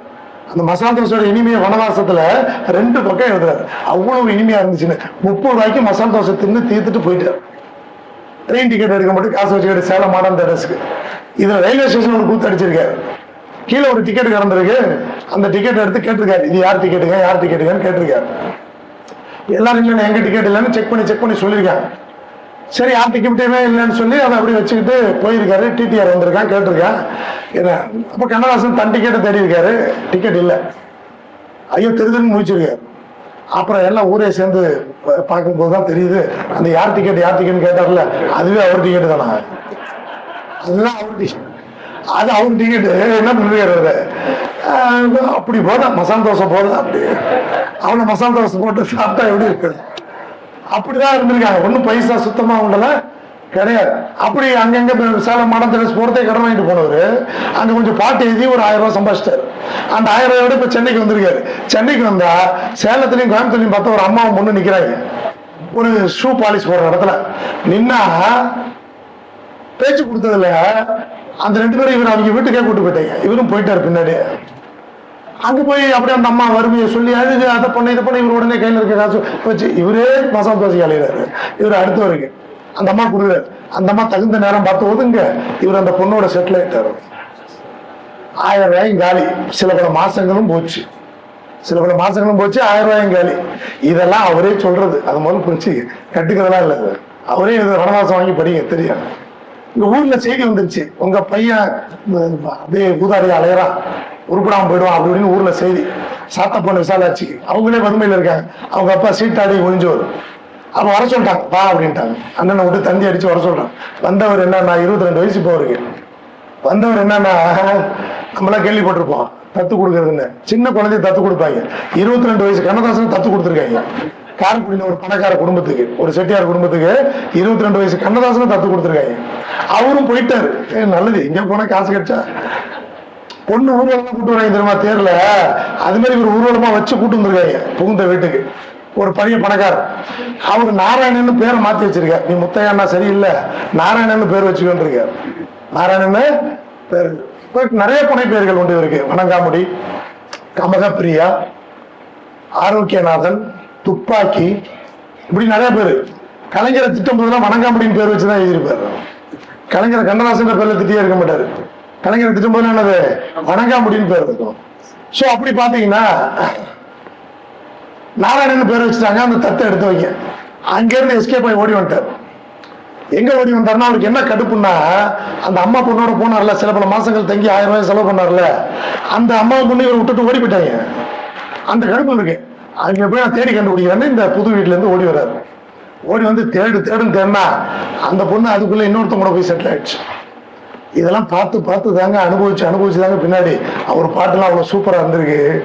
தொடர்ச்சி போய் கேள்வி கேட்டிருக்காரு, உங்ககிட்ட காசு எல்லாம் பிரணாயா இருக்கணும் அப்படின்ட்டு. அது கடுப்பா இப்ப திருப்பி சேலம் மாடம் தடஸ் போறாரு, திருப்பி அங்க வேலை செய்யறாரு, இங்க வேலை செய்யறாரு, மாத்தி வர்றாரு. இப்ப கலைஞரோட க்ளோஸ் ஃப்ரெண்டாவும் ஆயிட்டார். இந்த திமுக ஆரம்பிச்சனால கலைஞர் சேலத்துல இருந்து சென்னை வந்துட்டார். அப்ப பாருங்க, திமுக ஆரம்பிக்கும் போது கலைஞர் சேலத்துல தான் இருக்காரு. அண்ணாதான் ஃபுல் டாமினன்ஸ், அது புரியணும். இது கண்ணதாசன் சொல்லி நமக்கு தெரியும். ஆனாலும் கொஞ்ச நாள்ல கலைஞர் எங்க வந்துடுறாரு, சென்னை வந்துடுறாரு. கட்சி வேலைகளை பாக்குறாரு. கண்ணதாசனும் சென்னை வர்றாரு, கட்சி வேலைகளை பாக்குறாங்க. திமுகல ரொம்ப தீவிரமா பயணப்படுறாரு. யாரு? கண்ணதாசன். திராவிட கட்சியில ஊறி போறாரு. சாமி கும்பிடுற குடும்பம், சாமி இல்லைங்கிறாரு. கடவுள் யாரு இல்ல, அந்த கல்லு யாரு, அதெல்லாம் சும்மா கல்லுதான் அப்படி இப்படின்னு சொல்லி நாத்திகனா மாறிடுறாரு. ஃபுல்லா நாத்திகனா மாறி அண்ணாவோட பேச்சை கட்டெல்லாம் மயங்கிறார். அண்ணா பேச்சுல மயங்கிதான் அவர் கலைஞரே ஒட்டினார். அண்ணாவோட தலைவர் மாதிரி வச்சுக்கிட்டாரு. கலைஞர் ஃப்ரெண்ட் அவருக்கு. அண்ணாவோட பேச்சை தமிழ் எழுத்தாளர்கள் மாநாட்டுல கேட்டு பிரமிச்சு போயிட்டாரு. ஒரு மாநாட்டுல இவர் மட்டும் இருந்து அண்ணாவை கைத்தட்டி இருக்காரு, வேற யாருமே தட்டலன்னு அவரே சொல்றாரு. அப்ப ஆரம்பத்திலே அண்ணாவை பிடிச்சு போச்சு அவருக்கு. பிஃபோர் இண்டிபெண்டன்ஸே பிடிச்சு போச்சு அண்ணாவுக்கு. அண்ணாவை பேச விடாம சில கூட்டத்தில் இருந்திருக்காங்க. அப்ப இவர் மட்டும் எழுந்து அண்ணாவை பேச சொல்லுங்க, அண்ணாவை பேச வைங்கன்னு கத்திருக்காரு. அந்த அளவுக்கு அண்ணா மேல பைத்தியம் மாட்டாரு. அந்த பைத்தியம் அண்ணா மேல எந்த பைத்தியம், திராவிட கொள்கைன்னா அடுத்து அண்ணாவால திராவிட கொள்கையில் பிடிச்சு போச்சு. அண்ணாவோட தமிழ், கலைஞர் அந்த அளவுக்கு அந்த தமிழ் இல்லைன்னு அவரே எழுதுறாரு. அண்ணா அளவுக்கு அடுக்குமொழி தமிழ் கலைஞர்கிட்ட இல்ல. கலைஞரோட புத்தகத்துல நான் படிச்சதே இல்லை. ஒரு தடவை என் நண்பர் கலைஞர் கோச்சுக்கிட்டாரு, என்ன என் எழுத்துல படிக்க மாட்டேன்னு திட்டினாரு. என்ன அதுக்காக ராஜகுமாரி அது 2-3 புக்கு வாங்கி படிச்சேன். பட் ரொம்ப லோக்கலா எழுதிருக்காரு, அவர் எழுத்து எனக்கு ஈர்ப்பு ஏற்படுத்தல, அதனால நான் ஒன்றும் பெருசா படிக்கல அப்படின்னு சொல்லி கலைஞருக்கும் அவருக்கும் வர்ற கேப்பை உறுதிப்படுத்துறாரு. ஆனா ரொம்ப நாள் ஒன்னா சுத்துறாரு. ரொம்ப நாள்னா எது வரைக்கும்னா 61 வரைக்கும். 49ல ஆரம்பிச்ச திமுக எது வரைக்கும் 61 வரைக்கும் ஒன்னா சுத்துறாங்க. ஆனா ஒன்னா சுத்தும் போது அரசியல் மேடைகள்ல கண்ணதாசனுக்கு வாய்ப்பு கிடைக்குது பேச. ஆனா அவர் பேச்சு எடுபடல. அப்ப தன்னை ஒரு பேச்சாளனா அவர் எஸ்டாப்ளிஷ் பண்ணல. கடைசி வரைக்குமே தன்னை ஒரு பேச்சாளனா எஸ்டாப்ளிஷ் பண்ணல. நல்ல கவிதை பாடல் எழுதக்கூடிய ஒருத்தரா தான் எஸ்டாப்ளிஷ் ஆனார். அப்ப மேடை பேச்சுல அவரால் ஈர்க்க முடியல, கலைஞர் அளவுக்கு அண்ணா அளவுக்கு ஈர்க்க முடியல. ஆனா நிறைய வாய்ப்பு கிடைக்குது. வெளியூர் போக மாட்டாரு. வெளியூர் போனா டபுள் பேட்டா கொடுப்பாங்க, நல்ல காசு கிடைக்கும். ஆனா இவர் வெளியூர் போய் பேச மாட்டாரு. ஆனாலும் திராவிட கட்சி உங்களை பயன்படுத்திக்கிட்டு தான் கண்ணதாசனா இருக்கு. எது வரைக்கும் பயன்படுத்துறாங்க? 61 வரைக்கும். ஆனா கண்ணதாசன் அந்த திராவிட கட்சிகள் இருந்து விலகிறதுக்கு அடிப்படையா கண்ணதாசன் சொல்ற ரீசன் என்ன? நான் விலகிறேன் அப்படின்னு சொல்லி சொல்றாரு. அவங்க மேல ஈர்ப்பு இல்லைங்கிறாரு. அதுக்கு கண்ணதாசன் வனவாசத்துல பதிவு செய்யறது என்னன்னா, அவங்க வெளியில ஒரு மாதிரியும் மேடையில ஒரு மாதிரியும் இருக்காங்க. அவங்களோட வாழ்க்கை வெளியிலையும் மேடையிலையும் டோட்டலா டிஃப்ரெண்டா இருக்கு. தொண்டர்கள் தங்களோட தாலி அடமானம் வச்சு கொண்டு வந்து காசு கொடுக்குறான். அந்த காசுல தலைவர்கள் சுகபோக வாழ்க்கையை வாழ்றாங்க. தலைவர்கள் அவர் மீன் பண்றது அண்ணா கலைஞரையே சொல்றாரு, வனவாசத்துல சொல்றாரு. அண்ணா கலைஞர் நான் எதிர்பார்க்கல. அண்ணாவுக்கு தெரிஞ்ச அவ்வளவு தப்பு நடக்குது, அவர் கண்டிக்க மாட்டாரு. தொண்டனோட தாலியை வித்து, மனைவியோட தாலியை வித்து வர்ற காசுல இவங்க சுகபோகமா இருக்காங்க.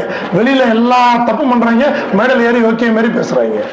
அதனால எங்களுக்கு அவங்களோட ஒட்டுதல் ஏற்படும். இவர் என்னமோ யோக்கிய மாதிரி பேசுறாரு, இவரும் எல்லா வீட்டுக்கும் தானே போயிருக்காரு. ஆனா என்ன ஒரே வித்தியாசம், இவங்களுக்கும் அவங்களுக்கும் ஒரே வித்தியம். இவரு ஒத்துப்பாரு, அவங்க ஒத்துக்கல, அவ்வளவுதான். இவர் வெளிப்படையா சொன்னாரு, அவங்க ரகசியமா செஞ்சாங்க, அவ்வளவுதான் வித்தியாசம். தப்பு செஞ்சா ஒத்துக்கோ, அதான் கண்ணதாசனோட கருத்து. நீ தப்பு செஞ்சே ஒத்துக்காம மேடையில வேற மாதிரி பேசுறீங்க, அதனால நிறைய அது கண்ணதாசன் அந்த ரீசனை சொன்னது சரியா தப்பெல்லாம் நமக்கு தெரியல, இப்படியே அவர் சொல்லியிருக்காரு. அது ஒரு இன்ஃபர்மேஷன், அவ்வளவுதான். அது ஒரு மனவாசல தெளிவா பதிவு பண்ணியிருக்காரு. இப்படி ஒரு 61 வரைக்கும் ஓட்டிட்டு வர ரொம்ப கஷ்டப்பட்டு தான் வர்றார். அதனாலதான் அவருக்கு கையில என்ன வரிகள் வருது, உயர்ந்த இடத்தில் இருந்து கொண்டால் உலகம் உன்னை மதிக்கும், உன் நிலைமை கொஞ்சம் இறங்கி வந்தால் உன் நிழலும் கூட மிதிக்கும், மதியாதார் தலைவாசல் மிதியாதே என்று மானமுள்ள தமிழனுக்கு அவ்வை சொன்னது. இது அவ்வை சொன்னது, அதில் அர்த்தம் உள்ளது. பரமசிவன் கழுத்திலிருந்து பாம்பு கேட்டது, கருடா சௌக்கியமா, யாரும் இருக்கும் இடத்தில் இருந்து கொண்டால் எல்லாம் சௌக்கியமே. இது ரொம்ப முக்கியம் நமக்கு, நம்மள மாதிரி சங்கங்களுக்கு. யாரும் இருக்கும் இடத்தில் இருந்து கொண்டால் எல்லாம் சௌக்கியமே. அந்த பொசிஷனை மாற்றும் போதுதான் பிரச்சனை. பரமசிவன் கழுத்துல இருக்கிறனால தான் பாம்பு திமிரா கேக்குது கருடனை பார்த்து சௌக்கியமான்ட்டு. வெளியில இருந்தா கேட்க முடியுமா? டப்புக்குன்னு கொத்திட்டு போயிடுமா இல்லையா? கொத்திட்டு போகுமா இல்லையா? அப்ப என்னது, பரமசிவன் கழுத்துல இருக்கிறனால அதுக்கு ஒரு திமிரு, அந்த இருக்கிற இடத்தினால அந்த பாம்புக்கு வந்து திமிரு. கருடனை பார்த்து சௌக்கியமான்னு கேக்குது. அப்ப கருடன் பதில் சொல்லுது, என்ன சொல்லுது, யாரும் இருக்கும் இடத்தில் இருந்து கொண்டால் எல்லாம் சௌக்கியமே. கருடன் சொன்னது அர்த்தம் உள்ளது. மதியாதார் தலைவாசல் மிதியாது, வெளில வந்துட்டார் திமுக இருந்து. மதியாதார் அது அவை சொன்னது, இவர் எழுதுறார். சங்க இலக்கியங்களை கரைச்சு குடிச்சு சிம்பிளிஃபை பண்ணி தரக்கூடியதுல கண்ணதாசன் ஃபர்ஸ்ட். எல்லா சங்க இலக்கியத்தும் பாட்டு இருக்கும் அவருக்கு.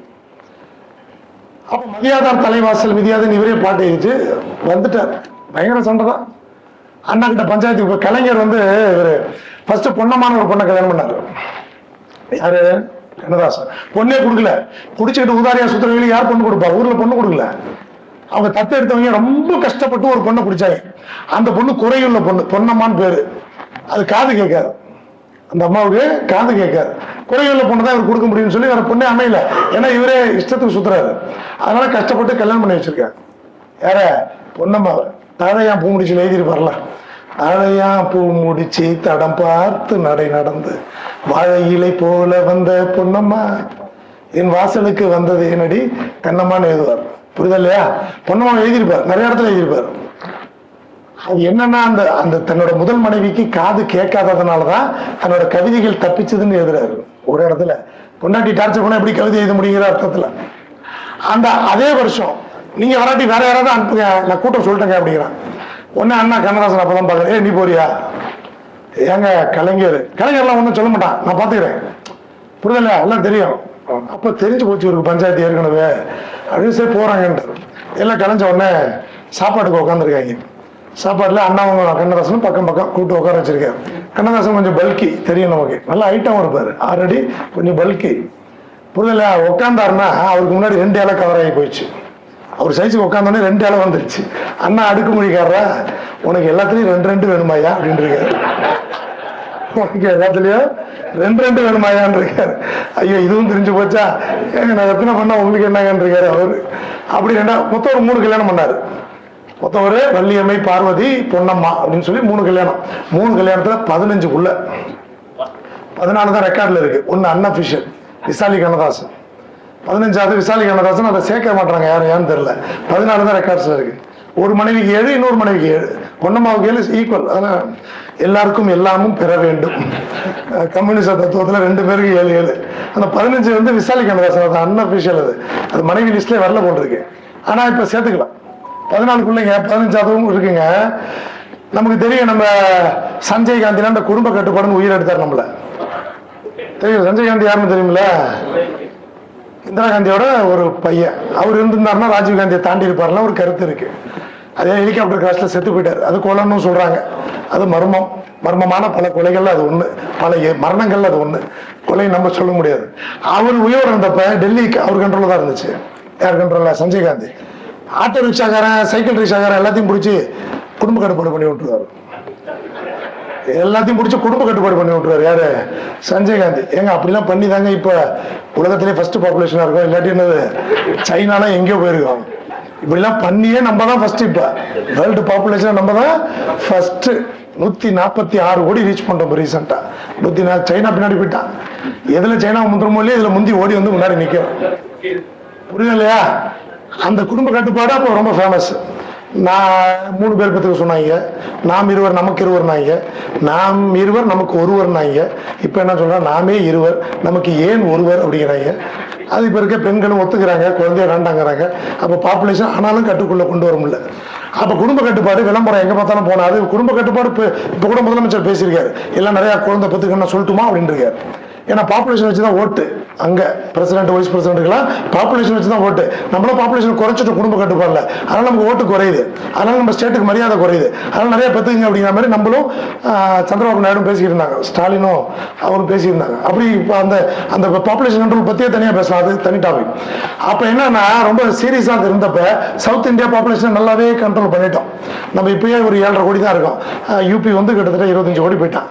அவன் அமெரிக்காவுக்கு சமமா நிற்கிறான். யூபியை மட்டும் வச்சாலே ஒரு பெரிய கண்ட்ரி, அது 3rd பிளேஸ் வந்துடுது. நம்ம அதாவது இந்தியா ஃபர்ஸ்ட், 2வது சைனா, 3வது யூபின்னு வாங்க பாப்புலேஷன், 3வது அப்படி வரும். அப்ப நம்ம கட்டுப்படுத்திட்டோம். கட்டுப்படுத்துறதுக்கு இந்த பிரச்சாரங்கள் காரணம். அந்த பிரச்சாரத்துக்கு கண்ணதாசனை கூப்பிட்டாங்க, குடும்ப கட்டுப்பாடு பிரச்சாரத்துக்கு. ஊரே சிரிச்சது, அவரே 14 புள்ளி பெற்றிருக்காரு, அவரை கூப்பிட்டு குடும்ப கட்டுப்பாடு வரீங்கன்னு. புரியுதா இல்லையா? அவரை கட்டுப்பாடு நான் தானே சொல்ல முடியும், 14 புள்ள பெத்தா என்ன கஷ்டம்னு. அது பெத்தவங்க கஷ்டம் எனக்கு தானே தெரியும். அப்ப நான் கண்ட்ரோல் பண்றதுக்கு நான் தானே சொல்லுவேன், நான் நடிப்பேன் அப்படின்ட்டு அவர் வாலண்டியர் வந்து நடிச்சு கொடுத்து பயங்கர இட்டுன்னு. அப்படி 14 பிள்ளைங்க அவருக்கு, எல்லாருமே நல்லா இருக்காங்க. அதில் நல்லா பேட்டி கொடுக்குறாங்க. ஒருத்தன் டாக்டர், ஒருத்தர் அக்ரிகல்ச்சர் ஆஃபீஸர் இருக்காங்க. அதில் பேட்டி கொடுக்குறாங்க, எங்கள் அப்பா எங்களை அழிச்சிட்டுலாம் போல, குடிச்சு அழிச்சிட்டாருன்னு சொல்றாங்க. தப்பு. எங்கள் அப்பா 60 ரூபாய்க்கு தான் குடிப்பாரு, 10,000 ரூபாய்க்கு சம்பாதிப்பார் ஒரு நாளைக்கு. 10,000 ரூபாய்க்கு சம்பாதிக்கிற ஒரு ஆளு 60 ரூபாய்க்கு குடிக்கிறது என்ன அழிய போதும். அப்ப கண்ணதாசனுக்கு இந்த கடன் பிரச்சனை எப்படிதான் வருது அப்படின்னா, சினிமா எடுத்து தான் வந்தது, குடிச்சதெல்லாம் வந்ததில்லை. இதுல உங்களுக்கு தெரியுமா, நமக்கு ராஜாஜி அவர்கள் இருந்தப்பதான் மதுவை ஒழிச்சிட்டாங்க. தமிழ்நாட்டில் மது கிடையாது. திருப்பி மதுவை கொண்டு வந்தது கலைஞர் தான். இந்த பீரியட்ல மது கிடையாது. ஆனாலும் கண்ணதாசன் எப்படி சரக்கு அடிச்சாரு? பர்மிட் உண்டு, கவர்மெண்ட்டே பர்மிட் கொடுக்கும், ஒரு ஆளுக்கு இத்தனை யூனிட் அப்படின்னு பர்மிட் கொடுக்கும். அந்த பர்மிட்டை வாங்கி வச்சுதான் குடிக்கணும். கண்ணதாசன் கொடுக்கவே மாட்டேன்னாரு காமராஜர். இவர் அடம்பிடிச்சு அதுவும் ஓவரா வாங்கிட்டாரு அன்அபிஷியலா. அது திமுக காரங்க போட்டு கொடுத்துட்டாங்க காங்கிரஸ் ஆட்சியில. இவர் நம்பால எல்லா கட்சியிலும் இருந்திருக்காரு.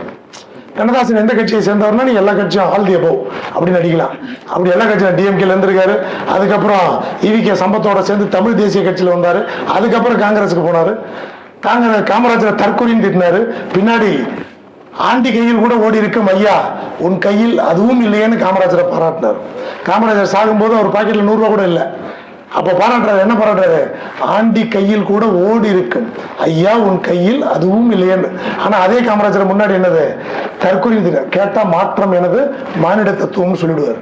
நான் மாறி மாறி தான் பேசுவேன். அப்படிதான் என் சோகமே அதுதான். சிந்திப்பதில் சரியாக சிந்திப்பேன், செய்து முடிப்பதில் தவறாக செய்து முடிப்பேன், என் சுபாவம் அது, நீங்கள் ஏத்துக்கணும்னு வரும்.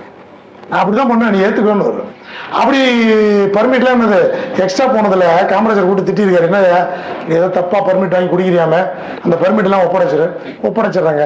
என்னது பர்மிட் ஒப்படைக்கிறியா? காமராஜர் பர்மிட் இல்லைங்க, காங்கிரஸ் கட்சி உறுப்பினர் அட்டை ஒப்படைச்சிருந்தா வச்சுங்க, நான் அப்படிதான் குடிக்கிறேன்.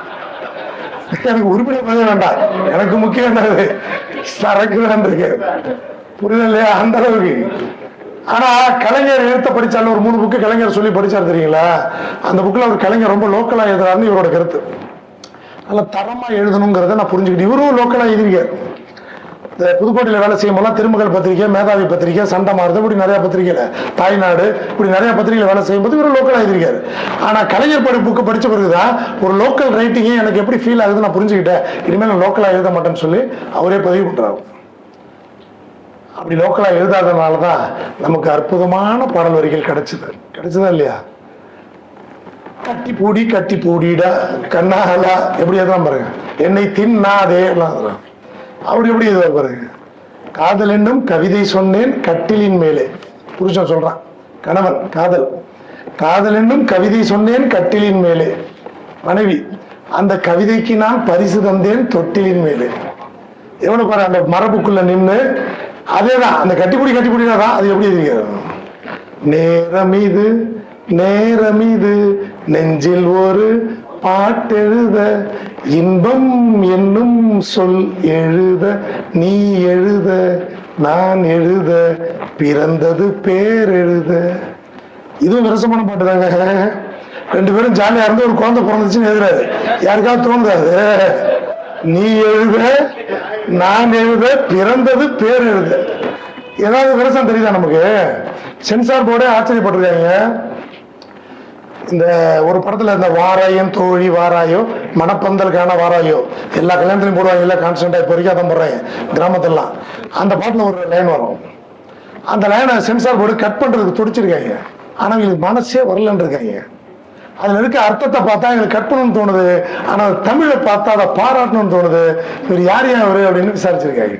அப்பயே சென்சார் போர்டு மலராத பெண்மை மலரும், கல்யாணம் முடிஞ்சு முதல் இரவு அப்படிலாம் வரும்போது மலராத பெண்மை மலரும் முன்பு புரியாத உண்மை புரியும். ஏன் ஒரு விரசமாரிக்கா கட் பண்றோன்னு போறாங்களாம். புரிதலை. ஆனா அந்த தமிழுக்காக அதை கட் பண்ணாம விட்டாங்களாம். இப்படி எவ்வளவு பாருங்க. இப்ப எழுதுறது கத்துக்கணும் இல்லைல்ல, அதனால அந்தந்த லோக்கல் இல்ல பாருங்க, தரமா வராது பாருங்க. லோக்கல் இல்ல. காலங்களில் அவள் வசந்தம்னு சொல்றாருல்ல, லோக்கல் இல்ல. கலைகளிலே அவள் ஓவியம், மாதங்களில் அவள் மார்கழி, மலர்களிலே அவள் மல்லிகை. ஒரு பாட்டை எடுத்து ஒரு மணி நேரம் பேசலாங்க.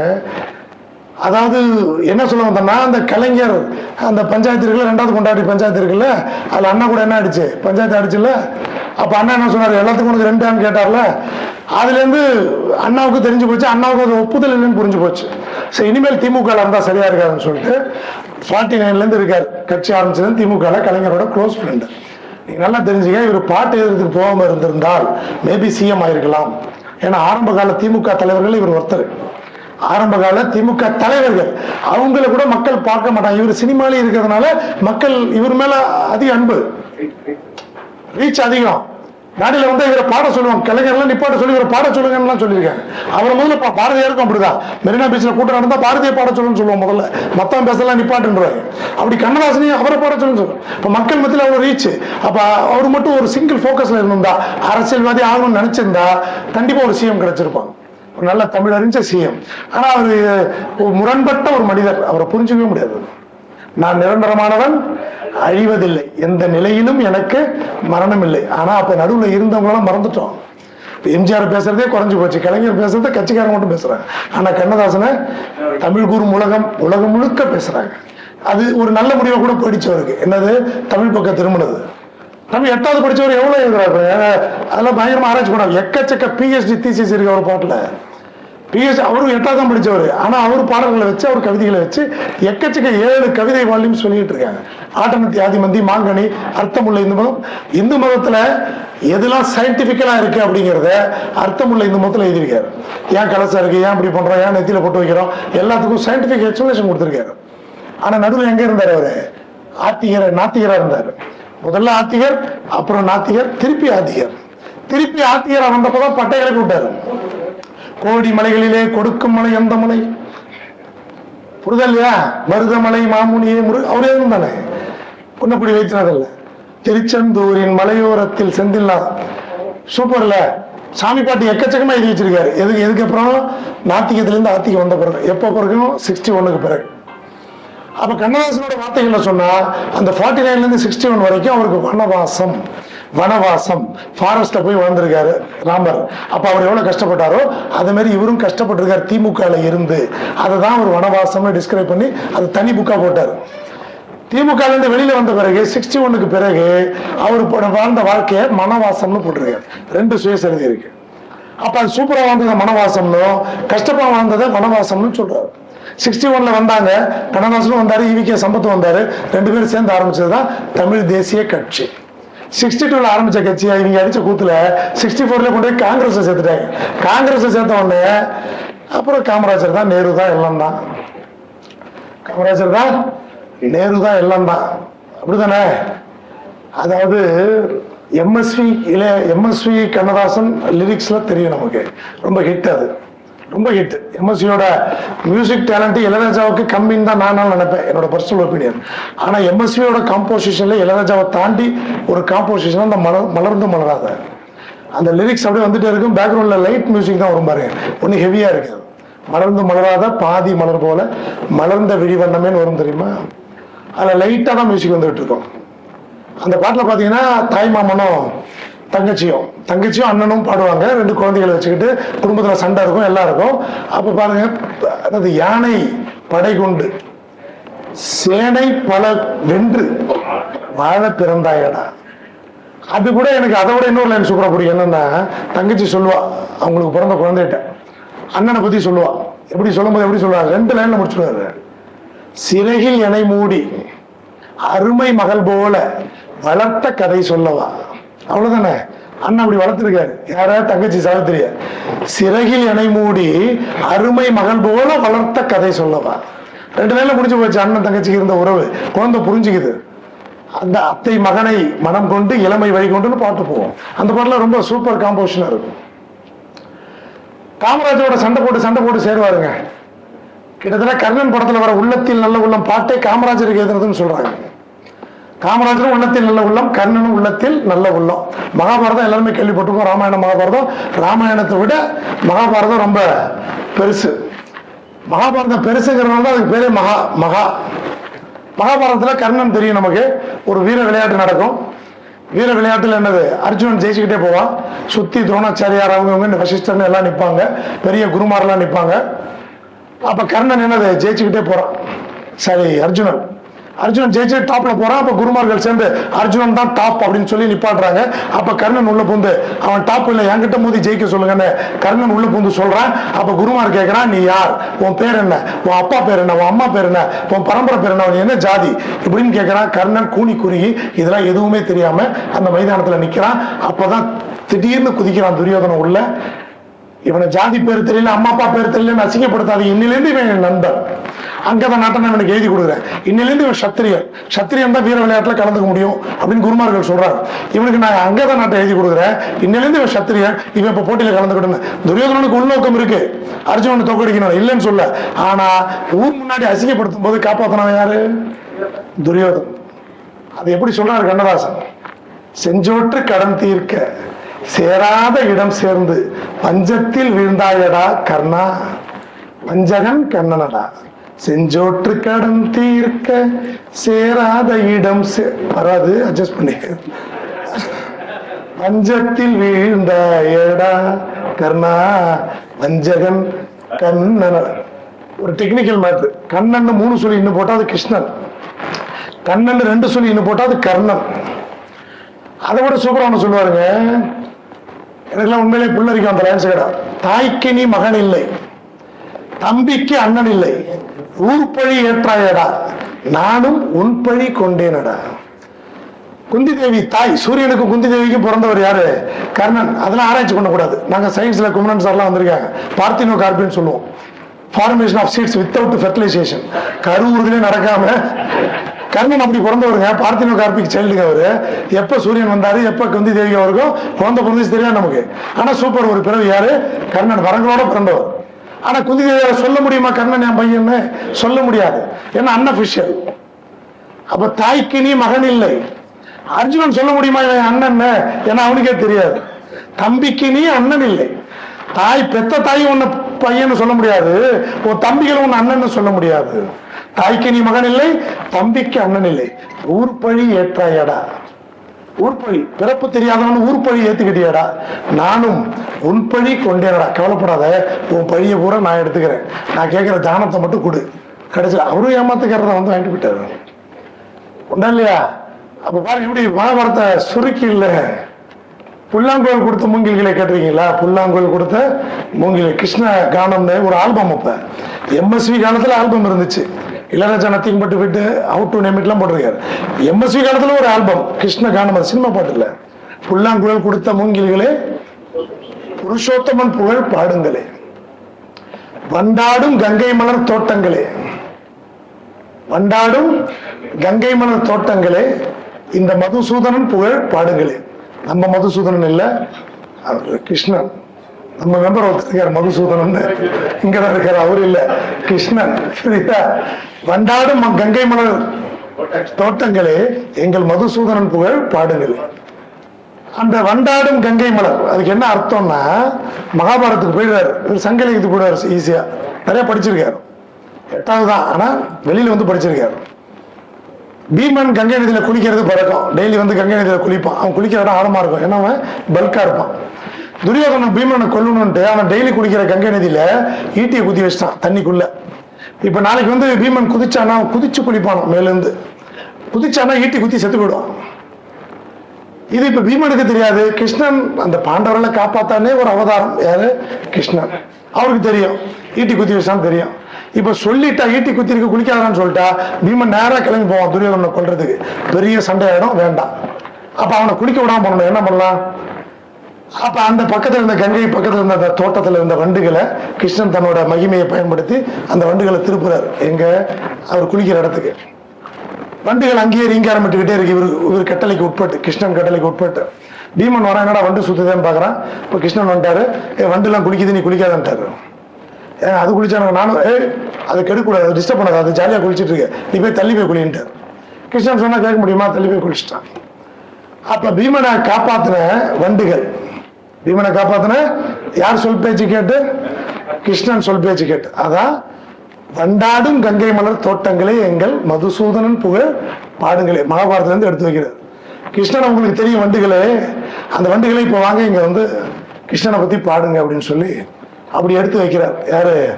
கண்ணதாசன். பன்னீர் மலர் சொரியும் மேகங்களே எங்கள் பரந்தாமன் புகழ் பாடுங்களே. பன்னீர் மலர் சொரியும் மேகங்களே எங்கள் பரந்தாமன் புகழ் பாடுங்களே. வசுதேவர், கிருஷ்ணன் வரலாறுல வரக்கூடியவர் வசுதேவர். அவர் ஒரு கூடையில கிருஷ்ணனை தூக்கிட்டு வர்றார் கம்சனுகள்ல இருந்து காப்பாத்துறதுக்காக. அந்த கூடைக்குள்ள கிருஷ்ணன் நிர்வாணமா இருக்கார், பிறந்த மணியா இருக்கார். அந்த கிருஷ்ணனை பிறந்த மணியா ஊர்ல யாருமே பார்க்கல, ஆனா கூடையில பிறந்த மணியா இருக்காரு. அப்ப யார் பார்க்க வாய்ப்பு உண்டு? மேகங்கள். யார் பார்க்க வாய்ப்பு உண்டு? மேல இருக்க கண்ணதாசன் கூப்பிடுறான் அந்த மேகத்தை, கிருஷ்ணனை பிறந்த மணியா பார்த்தல, வந்து பாடு, புகழ்ந்து சொல்லு. பன்னீர் மலர் சொரியும் மேகங்களே எங்கள் பரந்தாமன் புகழ் பாடுங்களே. நீ தான் பார்த்திருக்க யார? கிருஷ்ணனை பிறந்த மணியா, வந்து அழக பாடு சொல்றது யாரு? கண்ணதாசன். தென்கோடி புகழ் பாடும் ராகங்களே எங்கள் ஸ்ரீகிருஷ்ணமூர்த்தி புகழ் பாடுங்களே. தென்கோடினா தமிழ்நாடு. தமிழ்நாட்டில் ஆழ்வார்கள். தமிழ்நாட்டில் ஆழ்வார்கள் யாரு? பெருமாளை பாடக்கூடியவங்க. கிருஷ்ணன் அந்த அவதாரம் 10 அவதாரையும் பாடக்கூடியவங்க. இப்போ நார்த் இந்தியாவில் அது கிடையாது. ஆழ்வார்கள் எங்க இருந்தாங்கன்னா தமிழ்நாட்டில். தமிழ்நாடு தென்கோடின்னு புரிஞ்சு வச்சுக்கிட்டு தென்கோடி புகழ் பாடும் ராகங்களே எங்கள் ஸ்ரீகிருஷ்ணமூர்த்தி. இப்போ தென்கோடியில் இருந்த ஆழ்வார்கள் பாடின அந்த பாடல்கள் இருக்குல்ல, அந்த பாடல்களை திருப்பி வந்து அந்த பாட்டெல்லாம் சொல்லி எங்க பரந்தாமன் புகழ ஸ்ரீகிருஷ்ணமூர்த்தி புகழ பாடுகின்ற. பாஞ்சாலிக்கு புகழ் காக்க தன் கை கொடுத்தான். அதுல 2-3 வரி வரும், சூப்பரா வந்துடும். தூது செல்ல ஒரு தோழி இல்லை என புகழ் கொண்டாயோ தலைவி. துள்ளலிசையும் பாடியிருக்காரு. துள்ளலிசைனா உச்சகட்டம் போனீங்கன்னா காலை ஜப்பானில் காஃபி, மாலை நியூயார்க்கில் கேப்ரே, இரவில் தாய்லாந்தில் ஜாலி, இனிமேல் எனக்கென்ன ஜோலி, இன்றும் என்றும் என் வசமே. தட்டட்டும் தட்டட்டும் கைகள் 2, ஆடட்டும் ஆடட்டும் கால்கள் 2, எங்கேயும் எப்போதும். யாரு இருந்தது? நம்ம போய் பரந்தாமன் புகழையும் பாடுறாரு, இந்த பக்கம் வந்து என்னது கேபரேவும் பாடுறாரு. 2 எக்ஸ்ட்ரீம். படிக்காத சிவாஜிங்க, படிக்காத மாதிரி படத்துல சிவாஜி படிச்சவர்கள படிச்ச பொண்ணு இந்த படிக்காத சிவாஜியை கல்யாணம் பண்ணிருப்பாங்க. திட்டிடுவாங்க ஒரு காலத்துல, நீ என்ன முட்டாள்னு திட்டிடுவாங்க சிவாஜி ஹீரோவை, ஏன்னா படிக்காதவன்னு சொல்லி. பல்லவில தேங்காய் உடைச்ச மாதிரி உடைச்சு எழுதியிருப்பாரு. நான் கவிஞனும் இல்லை, பொண்டாட்டி எதிர்பார்க்கிற மாதிரி நான் கவிஞனும் இல்லை, நல்ல ரசிகனும் இல்லை, காதல் என்னும் ஆசை இல்ல பொம்மையும் இல்லை. நீ நினைச்ச மாதிரி நான் படிச்சவன் இல்லை, அதுக்காக காதலிக்கவே கூடாதுன்னு சொல்றது எப்படி சரி? பல்லவில உடைச்சிட்டாரு. நான் கவிஞனும் இல்லை, நல்ல ரசிகனும் இல்லை, காதல் என்னும் ஆசை இல்ல பொம்மையும் இல்லை. ஏன்னா படிக்கல, அதுக்காக என்ன காதலிக்கிறதுல என்ன தப்பு? என்ன லவ் பண்ணு பொண்டாட்டிட்ட நெத்தேடி அடிப்பார், பழிச்சு பழிச்சுன்னு அடிப்பார், ஈஸியா இருக்கும்.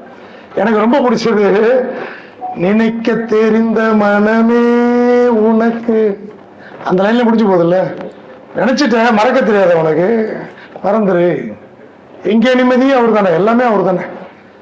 கடைசி பாட்டு தெரியுமா உங்களுக்கு? கண்ணே கலைமானே. 3ஆம் பிறை. எங்க தலைமுறைக்கே அந்த படம் நல்லா தெரியும், பாட்டும் தெரியும், நிறைய கேட்டிருக்கிறோம். சிலப்பதிகாரம் படிச்சிருப்பீங்க. கோவலன் கண்ணகி இருப்பாங்க. கோவலன் கண்ணகி வந்து மதுரைக்குள்ள வர பார்ப்பாங்க. அப்ப கோட்டையில் இருக்க கொடி ஆடும், கொடி இப்படி ஆடும். அப்ப இளங்கோடிகள் எழுதுவாரு, வராதிங்க அப்படின்னு கொடி ஆடுதுன்னு எழுதுவாரு. தற்குறிப்பேற்றானின்னு சொல்லுவோம். இயற்கையா நடக்கிற ஒரு விஷயத்துல தன் கருத்தை சேர்த்து சொல்றது. கொடி காத்துல ஆடுது, பட் இளங்கோடிகள் என்ன சொல்றேன்னா கோவலன் கண்ணகி வராதன்னு ஆடுது அப்படிங்கிற ஒரு ப்ரீ கிளைமேக்ஸ். அதுக்கேற்ற மாதிரி அதை மீறி வந்தவங்க செத்து போயிட்டாங்க. கோவலன் செத்து போயிட்டா, கண்ணகி மதுரை எரிச்சு ஓடி போயிட்டா. அப்படி அதே மாதிரிதான் இந்த கண்ணை கலைமனை பாட்டும் அப்படிங்கிற மாதிரி ஒரு அர்த்தம் இருக்கு. எப்படி அதே மாதிரி அந்த கதை தெரியும். கண்ணதாசன் முழுக்க கதை கேட்டுறாரு, நிறைய எழுதுறாரு. கண்ணை கலைமானே கன்னி மயிலென கண்டேன் உன்னை நானே, அந்தி பகல் உன்னை நான் பார்க்கிறேன், ஆண்டவனை இதைத்தான் கேட்கிறேன்னு போயிட்டு இருக்கு. சரணத்துல பாத்தீங்கன்னா ஒரே லைன்ல மொத்த கதையும் சொல்றாரு. காதல் கொண்டேன் கனவினை வளர்த்தேன் கண்மணி உன்னை நான் அப்படி போவோம். அதுல பாத்தீங்கன்னா அது ஒரே லைன், மொத்த கதையும் புரியும் பாருங்க உங்களுக்கு. உனக்கே உயிரானேன் என்னாலும் என்னை நீ மறவாதே. மறந்துட்டு போயிட்டல, ஸ்ரீதேவி மறந்துட்டு போயிருப்பா, அதுதான் எழுதி வைக்கிறார். ப்ரீ கிளைமேக்ஸ்ல எழுதி வைக்கிறார், அவன் மறந்துடுவா அப்படிங்கிறதா எழுதி. உனக்கே உயிரானேன் என்னாலும் என்னை நீ மறவாதே. ரொம்ப சரக்கு அடிச்சு கடைசி பாட்டுங்க. எழுதுறதுக்கு முன்னாடி இளையராஜா அசிஸ்டன்ட்ட சொல்லியிருக்காரு, ராஜா கொடுத்து வச்சுவேன், இனிமேல் நான் பாட்டு எழுத மாட்டேன். எழுதிட்டு 3 பாட்டு எழுதியிருக்காரு. அந்த கண்ணை கலைமானை எழுதினப்போ 3 பாட்டு. இது கண்ணை கலைமானை கடைசி பாட்டா வந்துருச்சு ஒரே நேரத்தில். அவருக்கு கொஞ்சம் கேஸ் ட்ரபிள் உண்டு. கண்ணதாசனுக்கு குடிச்சு ஏதோ கேஸ் ட்ரபிள் வந்திருக்கு. கேஸ் ட்ரபிள் வயிற்று வலி அதிகம் தாங்க முடியாம டாக்டர்கிட்ட போயிட்டு வலி பயங்கரமா இருக்குன்னு சொன்னப்போ ஒரு டாக்டர், நல்ல டாக்டர், பெத்தட்டின் ஊசியை போட்டாங்க. பெத்தட்டின் ஊசி போதை வலி குறைஞ்சு போச்சு. அது அவருக்கு ரொம்ப பிடிச்சு போச்சு. அந்த ஊசியை தொடர்ந்து போடுறதுக்கு ஆசைப்படுறாரு. மற்றவங்க கேட்டால் இன்சுலின் ஊசின்னு போய் சொல்லிட்டு அந்த ஊசியை டெய்லி போட்டுக்க ஆரம்பிச்சார். சரக்குலாம் இப்போ போதை இல்லை, வலி தீரலை. பெத்தட்டின் ஊசி போட்டால் தான் அவருக்கு வலி குறையுது. எந்த ஊசி போட்டா? பெத்தட்டின்.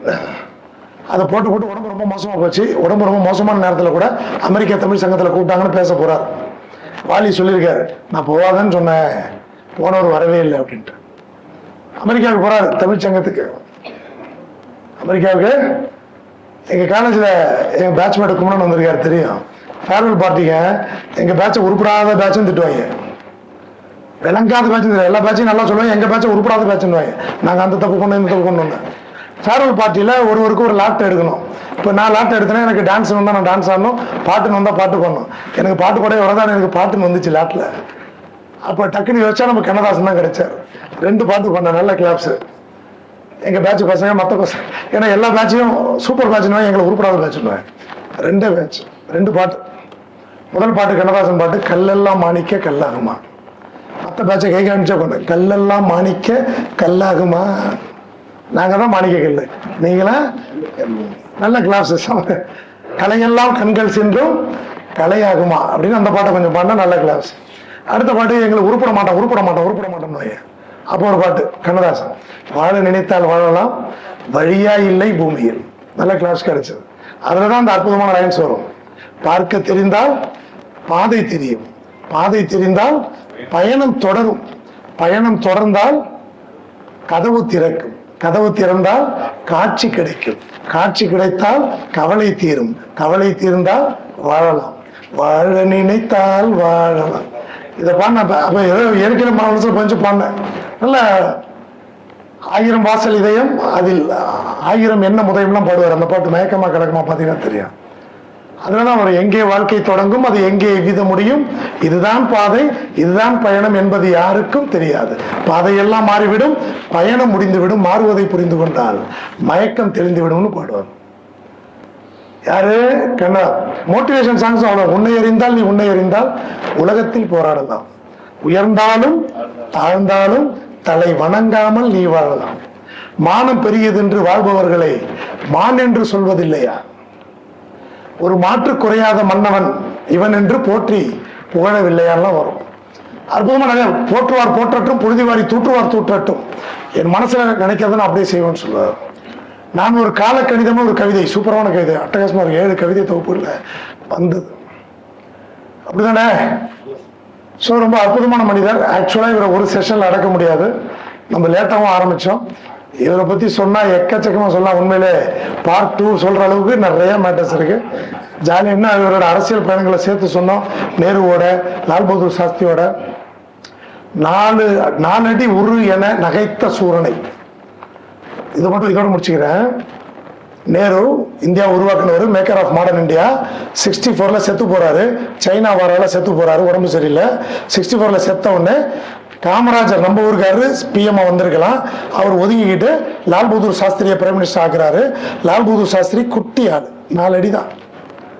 பாகிஸ்தான்காரன் பார்த்தா 65ல அடிச்சான் நம்மள. நேரு இருக்க வரைக்கும் அடிக்காம இருந்தான் பயந்துக்கிட்டு.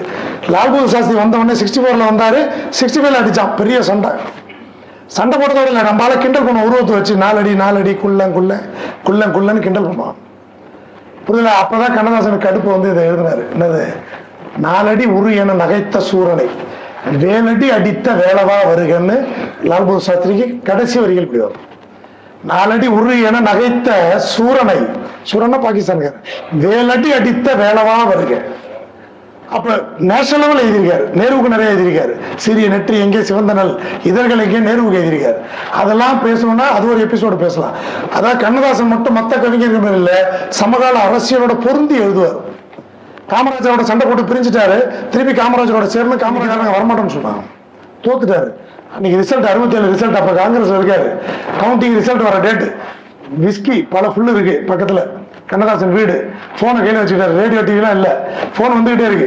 தோல்வி, ஒரு புல்லு, தோல்வி, அடுத்த புல்லு, தோல்வி, அடுத்த புல்லு. காங்கிரஸ் தோத்துக்கிட்டே இருக்கு, கண்ணதாசன் உள்ள போய்கிட்டே இருக்கு. கடைசி தோல்வி என்ன சொல்றாங்க? காமராஜரே தோத்து போயிட்டாரு, பிடிச்சி எல்லா புள்ளியும் அடிச்சுட்டாரு. யாரை எங்கே வைப்பது என்று யாருக்கும் தெரியல, அண்டங்காக்கைக்கும் குயில்களுக்கும் பேதம் புரியல. அப்படி இருந்தார் போதையில. யாரை எங்கே வைப்பது என்று யாருக்கும் தெரியல, அண்டங்காக்கைக்கும் குயில்களுக்கும் பேதம் புரியல. நல்ல வாய்ப்புக்கு நன்றி. முடிஞ்சா பார்த்து பார்ப்போம். தேங்க்யூ.